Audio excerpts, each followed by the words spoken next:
அனைவருக்கும் வணக்கம். ஏன் என்னை கொஞ்சம் முன்னாடி கூப்பிட்டாங்கன்னா, நான் வந்து இன்றைக்கி ஒன்றும் எங்கேயும் போகல. செல்வமணி சார் வேறு ஒரு மீட்டிங்க்கு போனோம், அங்கே போனோம் அப்படின்னாங்க. பட் இவங்க எதுக்கு கூப்பிட்டாங்கன்னு நினைக்கிறேன்னா, எப்படி 12 மணிக்கெல்லாம் பெல் அடிச்சிருவாங்க, போங்க வெளியே போங்க அப்படின்ட்டு. அதுக்கு முன்னாடி கொஞ்சம் ஜாஸ்தியாக பேசணும் அப்படின்னு அவங்க விருப்பப்பட்டிருக்காங்க. கரெக்டாக நிறைய விஷயங்கள் இருக்குது அப்படின்ட்டு. எனவே ஆங்கர்லேருந்து ப்ரொடியூசர்லேருந்து கடைக்கோடி டெக்னீஷியன் வரைக்கும் இந்த படத்தில் ஈடுபட்டிருக்கும் அனைவருக்கும் என்னுடைய வாழ்த்துக்கள். Producers, she came to my house and I was surprised. ஒரு யூஎஸ்லேருந்து வந்த ஒரு லேடி வந்து இங்கே தமிழ் படம் ப்ரொடியூசர் பண்ணுறாங்க அப்படின்னும்போது நான் பார்த்து ரொம்ப சர்ப்ரைஸ் ஆனேன். அதுக்கப்புறமா அவங்க சொன்னாங்க எப்படி அவங்க இதுக்குள்ளே வந்தாங்கன்ட்டு. த்ரூ ஹீரோ அவங்க வந்து வேறு பிஸ்னஸ் ஏதோ யூஎஸில் ஏதோ பண்ணுறாங்க, அது மூலிமா வந்தாங்கன்னு சொன்னாங்க. எனவே நம்ம சினிமா உலகத்துக்கு நிறைய தயாரிப்பாளர்கள் தேவை, இந்த மாதிரி நிறைய பேர் வரணும். நம்ம குடும்பத்தை சார்ந்த இயக்குனர் குடும்பத்தை சார்ந்த ஏழுமலைக்கு என்னுடைய வாழ்த்துக்கள். என் வீட்டுக்கு வந்திருந்தார். படம் ட்ரெய்லர்லேயும் பாட்லேயும் வந்து அந்த செல்வமணி சார் சொல்ல மாதிரி அந்த பழைய கிராமத்து வாசனை தெரிஞ்சது, மண் வாசனை அது தெரிஞ்சது. கூடவே மைனாவனுடைய ஒரு போர்ஷனும் தெரிஞ்சது. அது மைனாவில் வந்து ஆக்சுவலாக இந்த படத்தினுடைய ஹீரோ சேது வந்து ஒரு இன்ஸ்பெக்டர் ரோல் பண்ணியிருப்பார். அந்த படம் பார்க்கும்போது அவர் மேலே நமக்கு கோபம் வரும் பயங்கரமாக. ஆனால் அந்த எண்டில் வந்து அப்படி ஒரு பாசிட்டிவ் நோட் அவர் மேலே பயங்கர மரியாதை வரும். அப்படி ஒரு கேரக்டர் பண்ணியிருப்பார் மைனாவில். அதுக்கப்புறம் உடனே அந்த படம் ரிலீஸ் ஆகி பெரிய சக்ஸஸ் ஆகி ஓடிட்டுருக்கும்போது ஒரு ஃபங்க்ஷனில் அவரை மீட் பண்ணும்போது என்ன சார் அந்த மைனாவோடு அப்படியே நிற்கிறீங்க, நிறைய படங்கள் பண்ணணும். இல்லை சார் பண்ணுறேன் சார், ட்ரை பண்ணுறேன் அப்படி இப்படின்னாரு. அதே வார்த்தை இன்றைக்கி கேட்டேன், ஏன் அது மாதிரி நிறைய நடிக்கல நீங்கள்? மைனாவில் அப்படி ஒரு பேர், படமும் பெரிய ஹிட்டு, உங்களுக்கு நீங்கள் தான் ஆல்மோஸ்ட் செகண்ட் ஹீரோ அந்த படத்தில் அப்படின்னு சொல்லும்போது அவர் பாலிட்டிக்ஸ் அப்படின்னாரு. ஓ அப்போவே வா அப்படின்ட்டு. எதில் தான் இல்லை பாலிட்டிக்ஸ். ஓகே, எனிவே அவர் எங்கும் போகாமல் மீண்டும் இங்கே வந்ததற்கு அவருக்கு நல்ல ஒரு ரெட் கார்பெட் கொடுத்து வரவேற்போம். ஏழுமலை இன்னும் நிறைய இது மாதிரி படங்கள் பண்ணுங்கள். மையல் இவ்வளோ மீனிங் இருக்குது, அதெல்லாம் இந்த வீட்டில் போய் உட்காந்து தான் படிக்கணும் தனியாக. ஏன்னா இது வந்து அவரே சொன்னதா இல்லை விவேகா அவரே தானே? சரி. ஏன்னா விவேகாவுக்கு வந்து அவ்வளோ விஷயங்கள் தெரியும். நம்ம படங்கள் 45 படத்தில் எப்படி ஒரு 30 படம் எழுதியிருப்பீங்கன்னு நினைக்கிறேன்ல.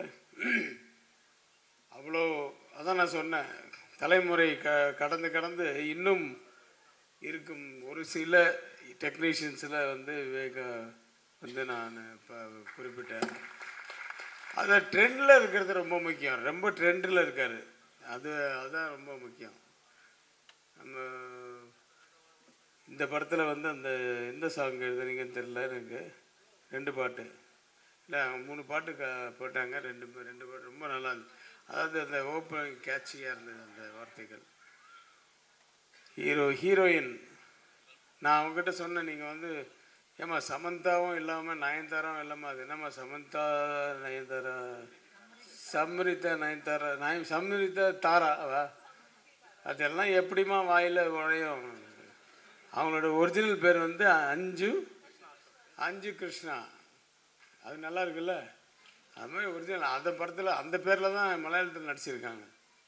சரி, ஓகே, இந்த படம் ட்ரை பண்ணுங்கள். இந்த எப்படி இருக்குது பேர், ஒருவேளை சக்ஸஸ் ஆகிடுச்சுன்னா இதே மெயின்டைன் பண்ணுங்கள், சக்ஸஸ் ஆகிடும். ஓகே, எனிவே ஆள் வந்து எல்லாம் அழகுன்னா நிறைய பேர் பின்னாடி ஓடுறாங்க. அழகை விட ஒரு அம்சம் இருக்குது பாருங்கள், அந்த அம்சம், அதாவது ஒரு நல்ல கலையாக இருக்காப்பா, நம்ம வீட்டு பொண்ணு மாதிரி இருக்காப்பா அப்படின்ட்டு சொல்கிறதுக்கு ஒரு நல்ல ஹீரோயின் கிடச்சிருக்காங்க. வாழ்த்துக்கள்.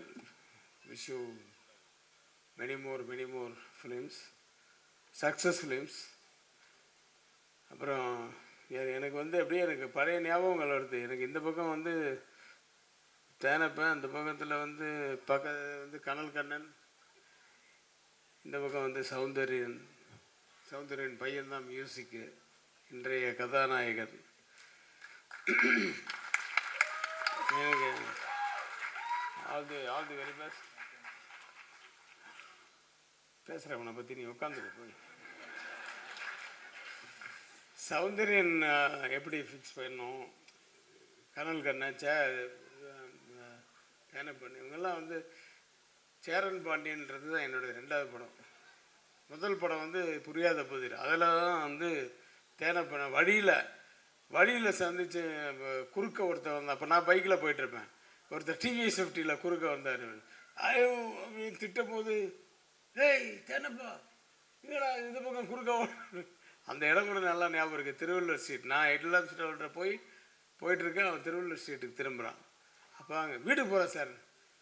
4 மணிக்கு வா, இந்த எல்லைமன் கோயில் இருக்குல்ல, அது பக்கத்து பில்டிங்கு, சூப்பர் குட் ஃபிலிம்ஸ், அங்கே வா அப்படின்னா. 4 மணிக்கு வந்தோன்னே, ஏன்னா அதுக்கு முன்னாடி ராஜா தானே நான் அசோசியேட்டாக ஒர்க் பண்ண படத்தில் அவர் வந்து ஒன் ஆஃப் த மேனேஜர்ஸ்.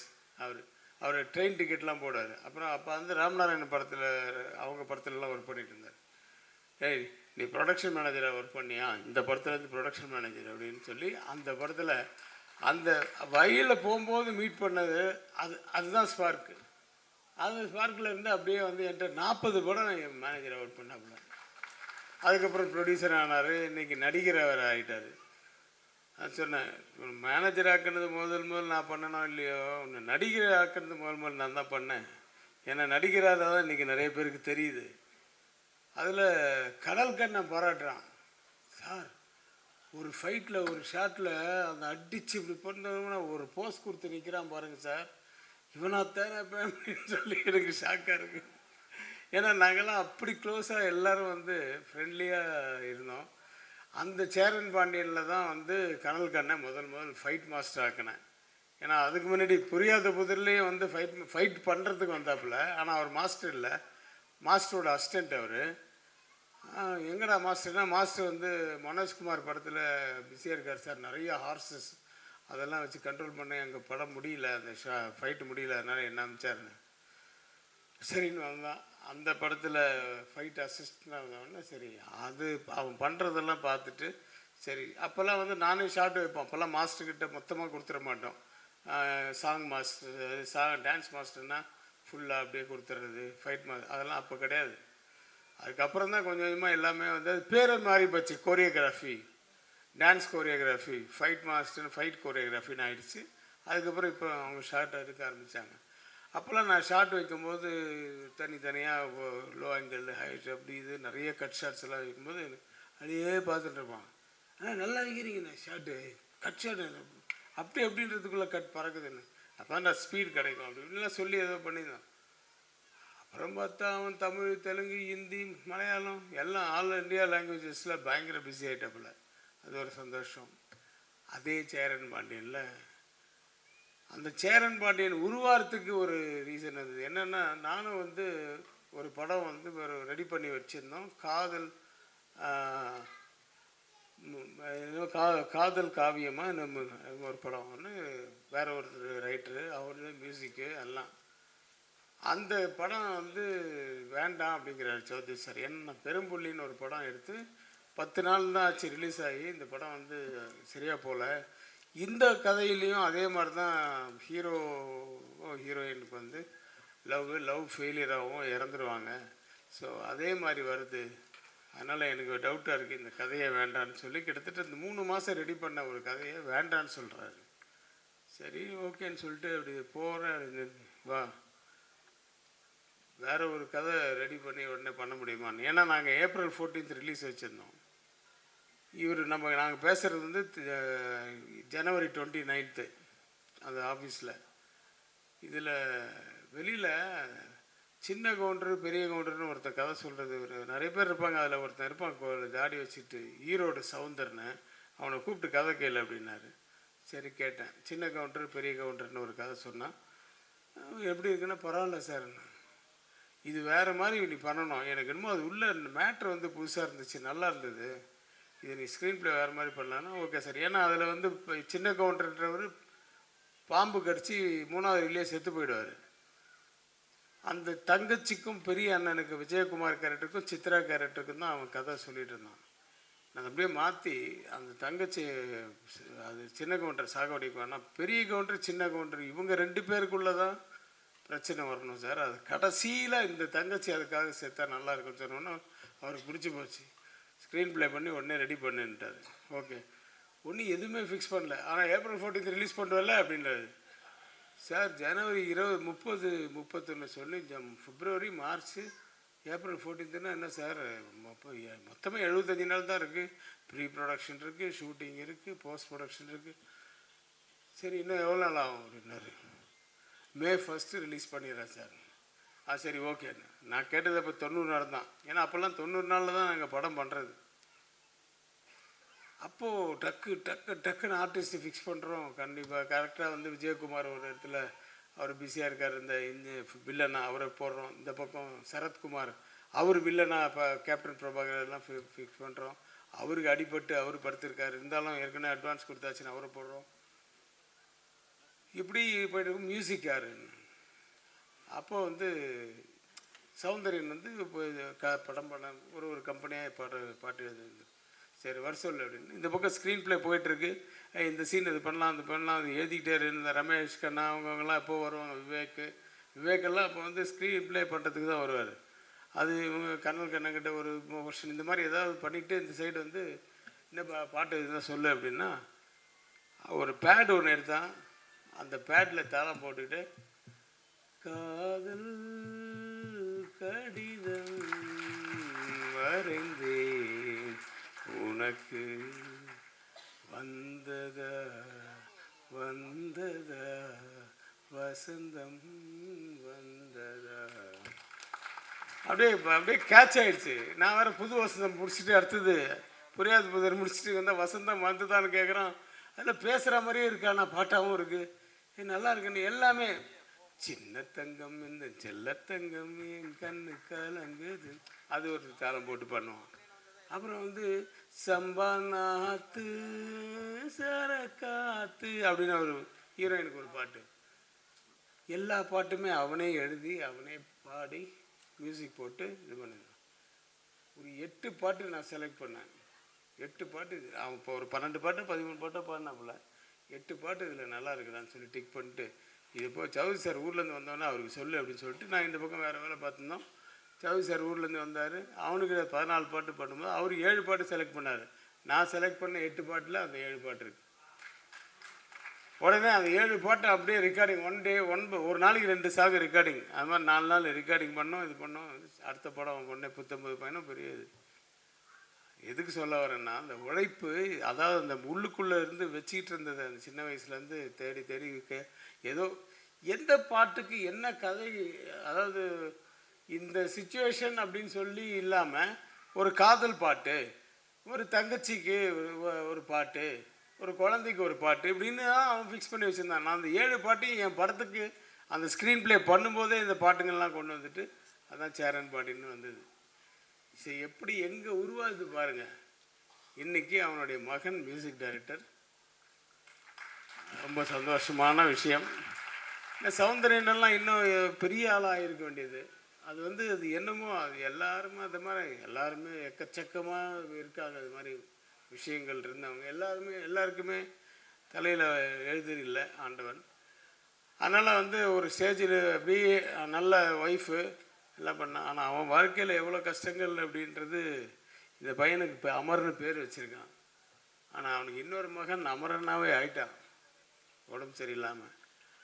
அந்த கஷ்டங்கள் அதெல்லாம் வந்து வாழ்க்கையில் நிறைய பார்த்துருக்கான் நிறைய. அதனால் இதுமாதிரி கஷ்டங்களே பார்க்க மாட்டேன் சௌந்தர்யன்.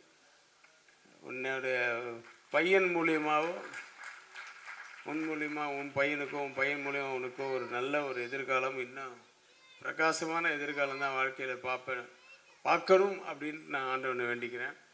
ஸோ அந்த மகனுடைய முதல் படம் அந்த நான் பாட்டு வந்து ரொம்ப அதான் நான் எனக்கு சொல்லிகிட்டு இருந்தேன் செல்வமணி சார்கிட்ட, உட்கார்ப்பா உன்னை இது நீ உட்காரு உட்காரு போய் உட்காரு, கிட்ட வந்தால் நான் இப்படி பேசுறது அடிக்க வர மாதிரியே வராங்க அந்த கோட்டை போட்டு. செல்வமணிகிட்ட சொல்லியிருந்தேன், ரொம்ப நாள் ஆச்சு இந்த மாதிரி ஒரு லைவ் ரிதம்ஸ் எல்லாம் சவுண்டு கேட்டு அப்படின்ட்டு. அந்த மாதிரி நல்லா யூஸ் பண்ணியிருக்கீங்க. ஆனால் அதுதான் தேவை இந்த படத்துக்கு. இந்த கிராமத்து படம் அப்படின்னும் போது ரொம்ப மாடர்ன் மியூசிக்கெல்லாம் கொண்டு வந்து போடும்போது அது நீங்கள் ரீரிகார்டிங்கில் போட்டால் கூட தெரியாது. இந்த பாட்டுன்னும் போது தான் அந்த ஃபீல் கொண்டு வரணும். அதை நீங்கள் கொண்டாந்துருக்கீங்க. ரொம்ப நல்லா இருந்துச்சு. படம் மிகப்பெரிய வெற்றி அடையணும். பாடல்கள் மட்டுமல்ல, படமும் வெற்றி அடைந்தால்தான் உனக்கும் வாழ்க்கை நல்லாயிருக்கும். எல்லாருக்கும் இந்த படத்தை சம்மந்தப்பட்டவங்க எல்லாருக்குமே நல்லாயிருக்கும். இன்னும் யாரை விட்டுட்டேன்னா தெரில. நம்ம பேசுகிறதுக்கு நிறைய பேர் இருக்காங்க. நம்ம உதயகுமார் சார் இருக்கார், பேரரசு இருக்கார். அவங்கெல்லாம் பாயிண்ட்ஸ் நிறைய வச்சுருப்பாங்க. சரி, நான் எங்களுக்கெல்லாம் வந்து எல்லாமே கொலீக்ஸ். நான் ஒரு சைடில் இந்த பக்கம் அந்த பக்கம். ஆர்கே செல்வமணி சார்லாம் எனக்கு சீனியர். ஆனால் ஒரே இடத்துல எடிட்டிங் பண்ணுவோம். வேகான்னு ஒரு எடிட்டிங்கு. அது மாதிரி நிறைய இருக்குது பேசுகிறதுக்கு. இல்லை, நாங்கள் நினச்சி பார்க்குறதுக்கே நிறைய இருக்குது. பட் அது அப்பப்போ ஒரு பிளவு வருது டெக்னீஷியன் ஸ்கூலில். நாங்கள் படைப்பாளிகள் சங்கம்னு ஆரம்பித்து அப்படி தான் இப்படி நிறைய போராடி போராடி போராடி இன்னொரு சங்கம் ஃபெஸ்ட்டுக்கு ஈக்குவலாக ட்ரை பண்ணோம். நிறைய பேர் பிடிச்சிட்டோம். எல்லா டிபார்ட்மெண்ட்லேயும் ஆளுங்க வந்துச்சு. இருந்தாலும் ஷூட்டிங் போகும்போது எல்லாருக்கும் சொல்கிறது வந்து, சார் அந்த அளவுக்கு இல்லை சார், அந்த அளவுக்கு இல்லை. அந்த எக்ஸ்பீரியன்ஸுன்னு ஒன்று இருக்குல்ல, அது அந்த ஃபோக்கஸ் ஃபுல்லாக இருக்குது. அது நடந்து ஓடி வர்றான்னா அதுக்கேற்ற மாதிரி பண்ணுறது. அது முன்னாடியே அளந்துட்டா கூட இல்லை, 4 டேக் வாங்காமல் ஒரே டேக்கில் வந்து ஹீரோவை ஃபோக்கஸில் இழுத்துட்டு வர்றது இருக்குல்ல, அதெல்லாம் அந்த எக்ஸ்பீரியன்ஸில் தான் வரும். இந்த மாதிரி ஒவ்வொரு டிபார்ட்மெண்ட்லேயும் எக்ஸ்பீரியன்ஸ் ஷுட் பி தேர். அதனால் வந்து எங்களுக்கு பெப்சியை நாங்கள் ரொம்ப மிஸ் பண்ணோம். பெப்சியில் தான் இருக்காங்க அவங்கெல்லாம். இவங்கெல்லாம் நல்லா ஒர்க் பண்ணுறவங்க தான், நல்ல ஆர்வம் இருக்குது. ஆனால் வந்து எக்ஸ்பீரியன்ஸ் இல்லாததுனால நிறைய இடத்துல நாங்கள் கஷ்டப்பட்டோம். அது அப்புறம் ஓரளவுக்கு பெப்சியும் இதுவும் வந்து சேர்ந்துச்சு. அந்த சேர்ந்த உடனே இவங்களையும் அவங்களையும் எல்லாம் ஒன்றா சேர்த்து விட்டோம். இப்போ எல்லாருமே நல்லா எக்ஸ்பீரியன்ஸ் ஆகிட்டாங்க. மறுபடியும் அப்படி ஒரு பிளவுன்னு நான் கேள்விப்படுறேன். அது வேண்டாமே அப்படின்ட்டு தான் என்னுடைய கருத்து. மற்றபடி நிறைய பேர் நிறைய கருத்து சொல்லுவாங்க. எல்லாத்தையும் கேட்டுங்க. பாவம், நீங்கள் வரட்டுங்களா?